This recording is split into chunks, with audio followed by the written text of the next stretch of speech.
మరి ఈ ఫిల్మ్ మీరు 'అగ్లీ స్టోరీ' రాసుకున్నప్పుడు ఈ స్క్రీన్ ప్లే ప్యాటర్న్స్ ఏమైనా ఫాలో అయ్యారా? అంటే ఈ బీట్స్ ఇక్కడొస్తే బావుంటది. ఇలా ఆపాలి. ఇది అంటే పర్టిక్యులర్‌గా సినిమా రూల్స్ అని. మనం బుక్స్‌లో చదివినట్టుగా లేపోతే సినిమా హ్మ్. ఇలాగుంటాయి కదా సార్! అలాగేం అనుకోలేదు సార్. హ్మ్. కథని ఎంత ఇంట్రెస్టింగ్‌గా ప్రెజెంట్ చేయాలి.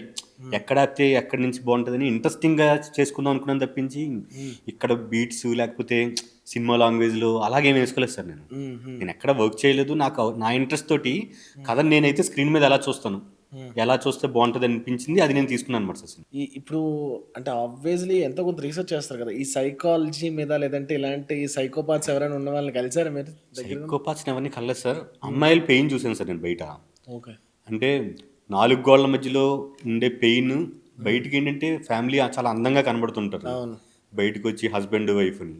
ఆళ్ళని బయట మనం ఫ్రెండ్స్, రిలేటివ్స్ వీళ్ళందరూ చూసినప్పుడు చాలా హ్యాపీగా ఉన్నారేమో అనిపిస్తది. హ్మ్. కానీ 4 గోడల మధ్యలో ఏం జరుగుతుందనేది ఆళ్ళిద్దరికే తెలుస్తది. అవును. అలాంటి పర్సనల్‌గా లోపల ఒక అమ్మాయి రూమ్‌లో పర్సనల్‌గా ఫీల్ అవుతున్నవలాంటివన్నీ కొన్ని చూసానన్నమాట సార్ నేను. హ్మ్. ఒక హ్మ్. అమ్మాయి ఇంత పెయిన్ అనుభవిస్తది.